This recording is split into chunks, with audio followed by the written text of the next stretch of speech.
Hey guys, welcome to another episode of the Awesome Sunday Show. Pat here. And Connor speaking. So this is going to be the second episode of the week. In case you haven't seen our posts on Twitter and Facebook, we're going to start doing 2 episodes a week. And we're going to save the Sunday episodes for more comic book related stuff, which is what we started with. And the other episodes are going to be still based around movies, TV, video games, and other topics, but they're going to be more general, more broad, and not so specific, really. Yeah, we're splitting it up because when we put it like we explained this in the last episode, but tossing between topics as far as like we're a comic book show, but we also talk about other things. Like this kind of just gives us the opportunity. Like, hey, Sundays is what Awesome Sunday Show is about, and then the midweek episodes are like treats. Yeah, exactly. Yeah, so just keep following us because we're gonna start doing 2 episodes, and you better like them. And I'll just say this now. If you have we have topics that we have in mind, but if you have any suggestions you want us to talk about or you want to join in on, just let us know. And we have a new Awesome Sunday Show Twitter, finally, at Awesome Sun Show. So, next week, a certain amazing show comes back, Connor. Friday, the 18th, to be exact. What show would that be? It's Rob Schneider season 2. Yes, exactly. One of the greatest shows of all time, Yeah. I'm sure. No, it's Daredevil. Daredevil season 2 is finally premiering next week. Oh, that is the greatest show. So it's the highest rated show on Netflix. It is, and it's probably the most anticipated show, and I can't fucking wait for it. Yeah. It's been a long wait since last year, and I'm just constantly getting more and more excited for it as day go by. Yeah, it's definitely something like I hope I have the day off from work, March 18th. I have to check to see. I really hope Just I have call the day out. off. Yeah, I might call out. Binge all 13 hours in one day. Yeah, this is definitely a binge-worthy show, and I'm going to binge the fuck out of it. We already did a season 2 overview and like what to expect for it, so definitely check that out. What we're going to do now is, since we left off a while ago, A long time ago. like very early on, like 9 months ago. yeah, with episode 3. So we're just gonna like do a speed recap so you can listen to this before season 2 comes out, even though you should rewatch the episodes anyway. But I've seen them all at least twice. yeah, but we're gonna catch back up on that. Finally pick up where we left off. So we're gonna start with episode 4, In the Blood. And basically in this episode, Matt Murdock starts to try and find out more information of Fisk. He starts interrogating more criminals, hasn't had much success. And then this episode actually involved the Russians a lot. They're kind of being sick of being manipulated by Wesley and Fisk. So they're trying to get some upper hand on them and trying to, pretty much not be his bitch anymore and be more involved in certain decisions. And their biggest role in this episode, what they did was they kidnapped Claire Temple. Not Rashida Jones, excuse me. That was a different episode. Rosario Dawson. I can't speak. But they kidnap her, leading Matt to go after him. Night Nurse. Yeah, a.k.a. Night Nurse. So the Russians, try to torture her to get their name, Matt's name from her. She sticks it out, toughs it out, doesn't. Yeah. And Matt has to come rescue them. And then Fisk, his love interest comes into play. Fisk being Kingpin, with Vanessa, who we'll see a lot more of throughout this, who Fisk is very much in love with. Enamored by. Yes, definitely so. And then one of the Russian brothers, Anatoly, comes to like try and set up like some dialogue between the Russian brothers and Fisk, which ends up leading to one of the most brutal things that the show has done. Oh, yeah. Not just up to this point, but throughout the whole season. It is the most brutal part. Yeah, which is like some Jessica Jones level brutality. I guess that's where Jessica Jones got the I think after this from. Scene was well received for its shock value, as well as not just being shocking, but like also progressing the story in a shocking way. I think they knew, like, okay, we can get away with this. Yeah. Which is, Connor, you want to tell what happened? So you kind of get like a nervous feeling after a certain scene at a certain restaurant between Wilson Fisk and his love interest.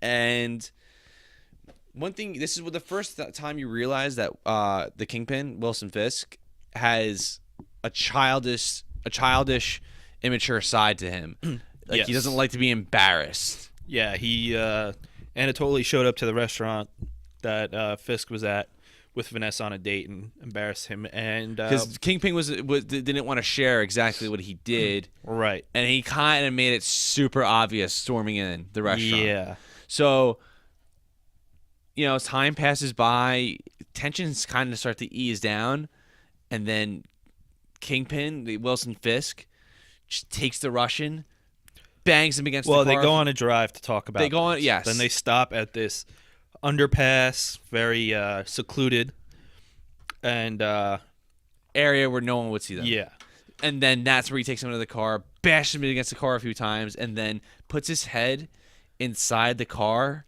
but Ooh. but his body's still on the ground, so his head is leaning. yeah, his head is on like the floor of the car. is on the pretty floor of the car, and Wilson Fisk just keeps shutting the door on his head, much. Not shutting, slamming as hard as he can on his head until it decapitates his head. He fucking decapitated him. It was brutal. It Yeah. made me cringe real hard. Because you just hear everything separating from the Oh, neck. it was gross. The sound effects, a lot of blood. Yeah, you don't exactly see it a lot. It's so well done that you're just as grossed out anyway. Yeah, and that scene in particular throughout the whole season, like, showed the level that they're going to take these Netflix shows to. Yeah. Which, I mean, they build upon in this season, but Jessica Jones also did as well. Showed that they're going to just get fucked up. Yeah, I agree. And that was brutal. And then Fisk sends that dead body to Anatoly's brother as a message. And, yeah, that but didn't not a turn out message too well. from Kingpin. Yeah, no. Trying to, blame other parties, but I wonder who. that's quite a message to send, I would think.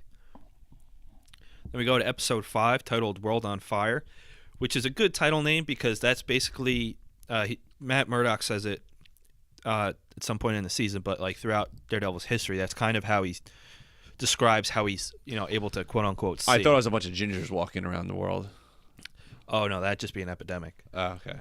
But that basically he just uses that to describe how he kind of sees, really, like the world is just through like rose-colored glasses, pretty much, except more intense and not in a good light, like that phrase usually means. Mm-hmm.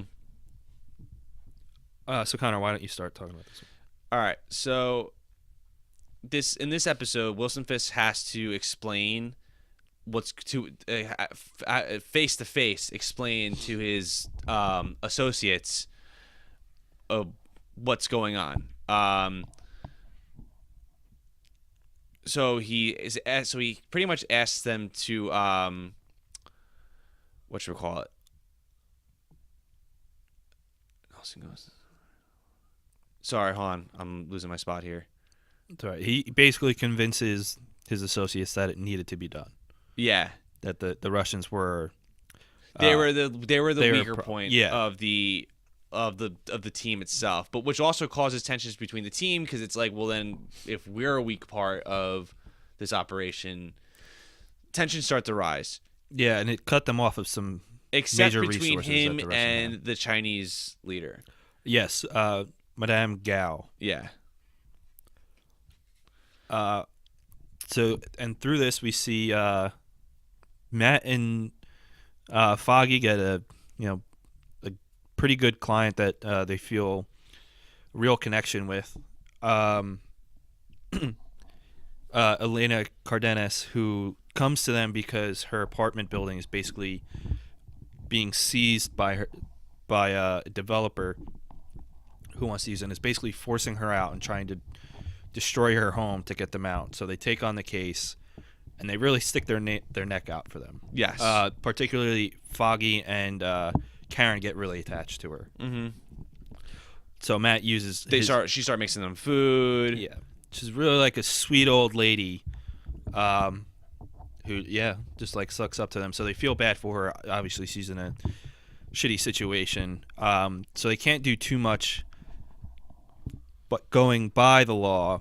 So Matt takes it into his hands a little bit. Go outside the law. Yeah. So they try and get her to take a large settlement, but it's not working. And then Matt ends up finding out through this. Later on in the episode, he discovers that there's 2 detectives working at their local police station who are corrupt. Well, we got a sense of that in the first episode. Yeah. I mean, that's a given. But now Matt figures it out. And basically he attacks them and then finds their connection to the Russians through Vladimir. And then finally Fisk, after some time, reveals to Vladimir that he killed his brother, which did not go over well with Anatoly. No. Who then? But what leads to a really good episode, but not later on. Yeah. So Vladimir basically prepares his guys for a war against Fisk, which is just terrible idea. Yep. It's for as powerful as he is. Yeah. But then they're attacked and foiled basically by Madame Gao's workers. So they're screwed. And then Vladimir ends up surviving, and Matt finds him, and boom, they're surrounded by the police. And the police think Daredevil, or he's not Daredevil yet. He's they not call him the Man in Black. The Man in Black. They think he is he's an accomplice to all these crimes going around. Yeah, which is expected. Now the police come and see him as a vigilante breaking the law, and every hero who starts out gets put in that position. Yeah, that they end up they don't know what by to the make of him. Cops. Yeah, exactly. And then episode 6, Condemned. You want to take that one? Yeah.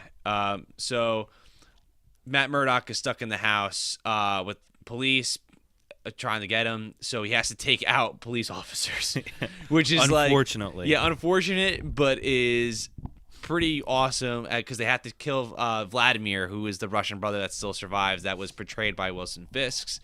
So he takes Vladimir's at an abandoned warehouse,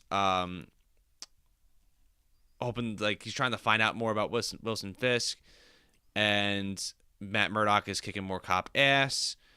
So, which isn't really helping his case, his public image, but yeah, it's a necessary thing. But Vladimir is very wounded in the episode leading on because he's severely beaten.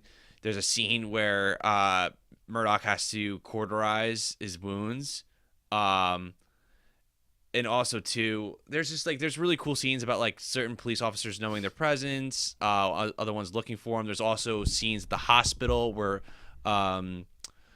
Foggy's looking at the TV saying, "Oh my God, they found the Men in Black." The whole episode itself was just really exciting. Yeah, and also in it, over the police radio, Matt and Fisk talk. Yes. And Fisk basically says, we're both trying to do the same thing, which is to save this city. They're just going about it different ways. And, Fisk sees what he's doing as good, and obviously Matt does not agree with that. For good reasons. Yep. For reasons that I completely agree with. Yeah, Fisk is not a good guy. He thinks he's doing something right, something good, but clearly that's not the case. No. But it was a very tense, important conversation. Not face to face, but over a police radio. Mm-hmm. And then, so what Fisk does in retaliation for him basically saving Vladimir from assassination is pays another corrupt cop to a sniper actually to fire on other officers just to basically screw them over even more. Yep. And when I was watching that, I didn't really think of this at the time, but when I looked into some discussions of it online and on Reddit, people were like, I wonder if that was Bullseye. Which I didn't really think of at the time, and I don't really agree with it. No. Because he was a cop. It wasn't somebody that he planted there. It's just somebody that he bought out. Yep. Although he did have some damn good skills, but, all trained snipers do. Yeah, especially it's not like they were too super far away from the hit away. Like like if it was like it's with the sniper, it had to have been the most incredible shot I've ever seen for me to suspect it was bullseye. Right. Yeah. And so far we have no indication of him, but if you don't know, Bullseye he's a very popular Daredevil villain. His accuracy is amazing. He's basically the Deadshot of Marvel. Yeah. Not as cool. Definitely not as cool. But still a little cool. more crazy. Yeah. He was played by Colin Farrell. Stop. In I the was trying to Daredevil avoid movie. that. I know, but just it sucks too because good to bring Ben up. Affleck wasn't a poor casting choice for the role of Matt Murdock, but it was just a bad movie. so was everyone else was though. Yeah. But it's all right because he's making up for bad fleck. Well, we don't know yet. He's going to give a great performance. We know that. Yeah. So Vladimir, Matt takes it in his hands to basically avenge Anatoly's death. So in return for that, Vladimir gives him information not on Fisk, but on one of my favorite characters, Leland, who is oh no, I was thinking of Wesley, but he gives him information on Leland Owsley, who is one of Fisk's associates. Yes. He does the accounting for all Fisk operations.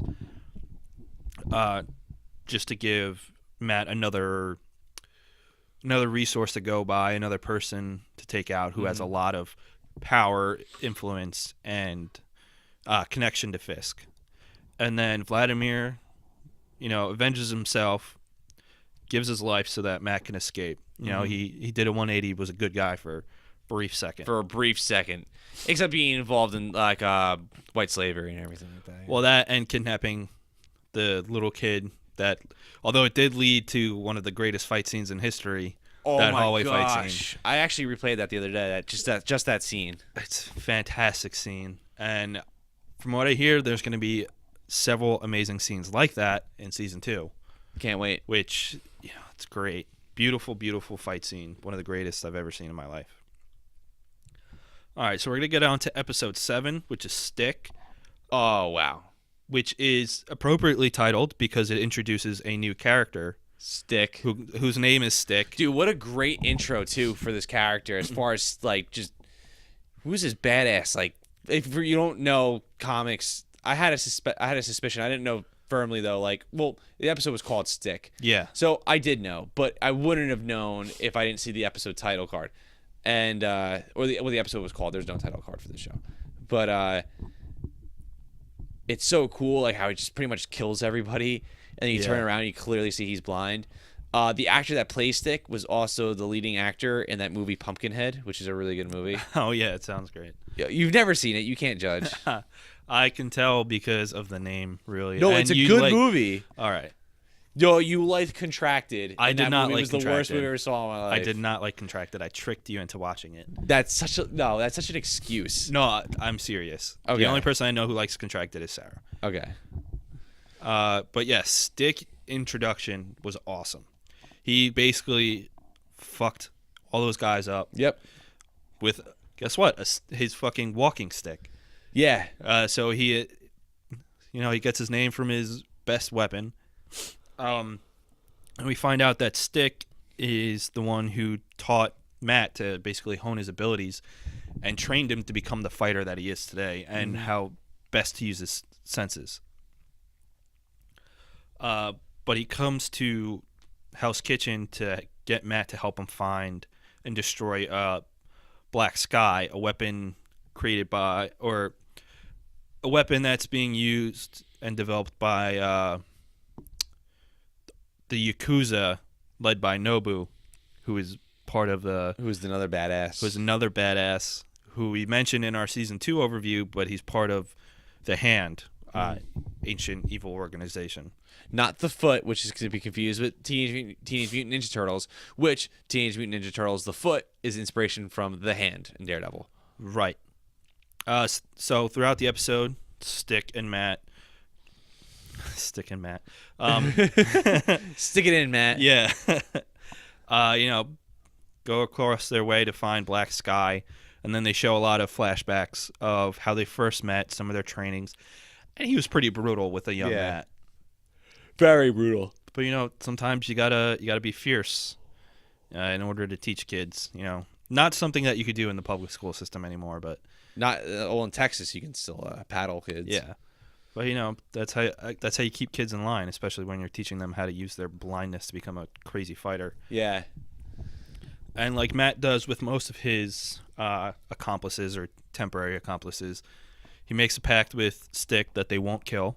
And, of course, Stick ends up killing because it turns out Black Sky is actually a young kid that the Chinese or the Japanese turned into a weapon. It's late. Give us a break. Yeah. It's 12 right now. Which leads to Matt and Stick fighting, and Matt kicks his ass and Stick leaves. And then we see Ben Urich again get back into the fold. So then he starts getting some evidence of scandal and corruption surrounding Hell's Kitchen and Union Allied, with this basically they're like a contracting construction agency or something that does like a lot of the building and handles permits of Hell's Kitchen. But he doesn't have proof, so he works with Karen Page to get that set up, and then actually uses a connection between Tully's men and Union Allied, for which Page used to work for. Yes. So that's just setting up more and more drama. Foggy comes and helps her escape, because Foggy's a man. Yes, he is. Yeah. And he was awesome. It's not Foggy, but it's the actor. He was awesome on the Mighty Ducks too. Yes. Yeah, he was one of the Bash brothers. And then the episode ends with Stick talking to a heavily scarred man about Matt's role and what's going to happen. We don't see his face, but we're led to believe that we explained this in our previous episode, but Stick works for this organization called the Chaste, which is an ancient organization that does good. They're like a ninja, pretty much a ninja association. So speculation is that he was talking to Stone, who's one of the leaders, who's a big dude, it looks like. And so what Stick tells to him, basically probably going to happen this season, on season Hopefully. 2. Whatever major events are going to be occurring. At least in the trailers, we see Stick come back and him talking about such events. So we're going to stop there, take like a quick break, and then we'll get into some more episodes.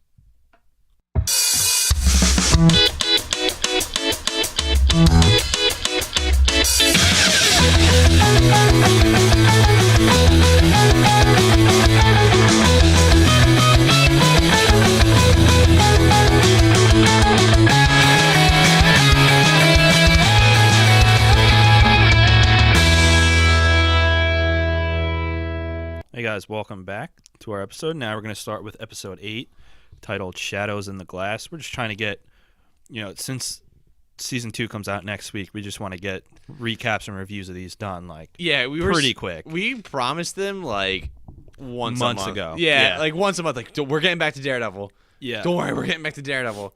We are getting back I to know, Daredevil. and then we promised that we talk about Jessica Jones, and that just never happened.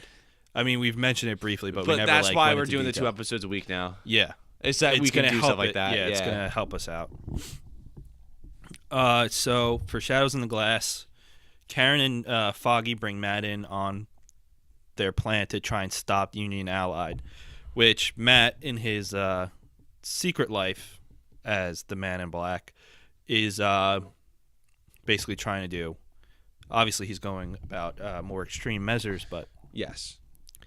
But he tells them that they basically got to go through the legal system instead of kind of like black opsing it. Yeah.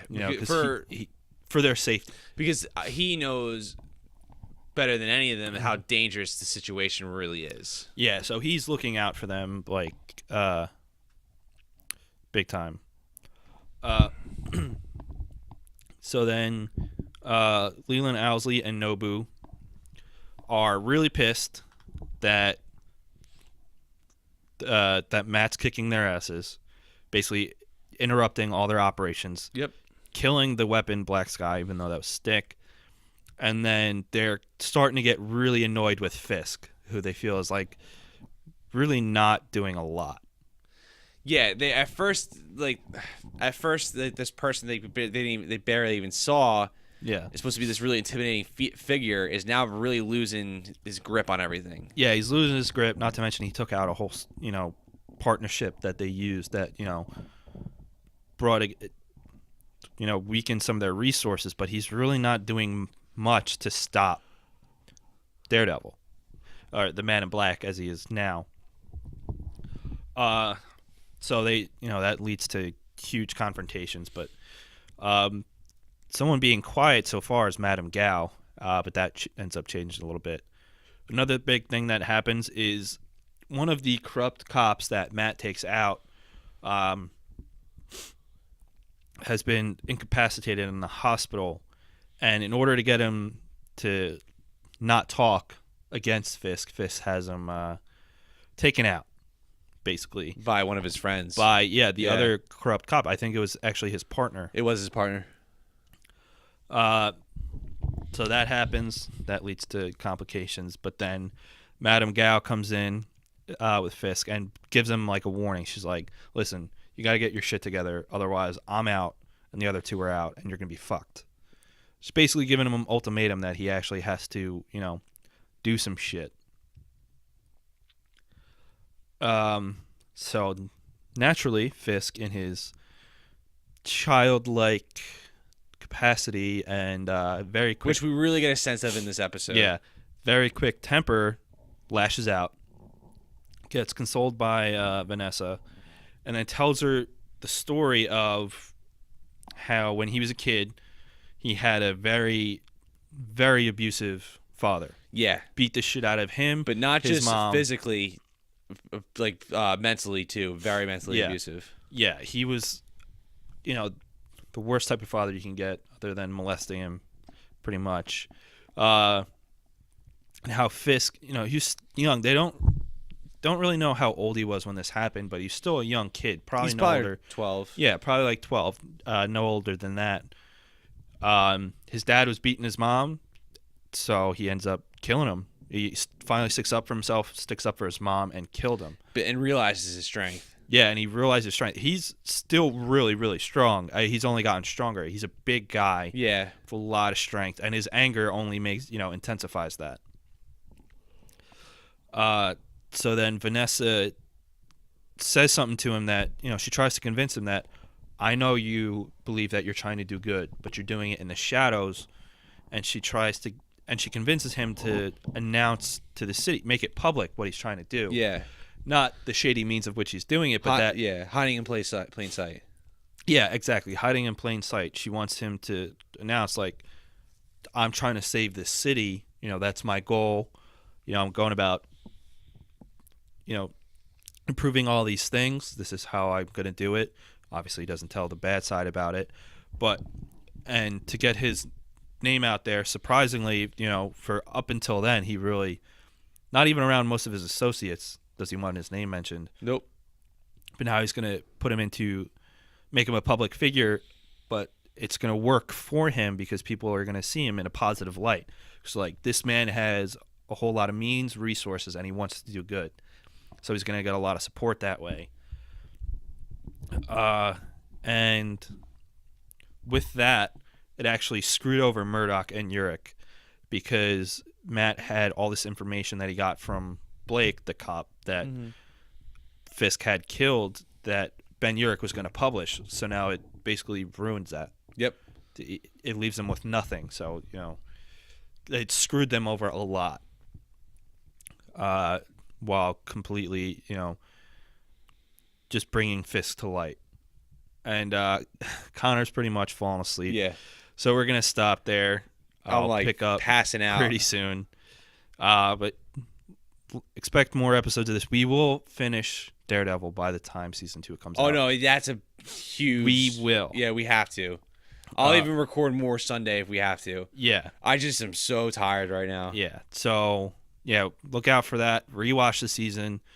Check out our Pixar episode. Check out Connor's couch review of Toy Story, which I'm also on.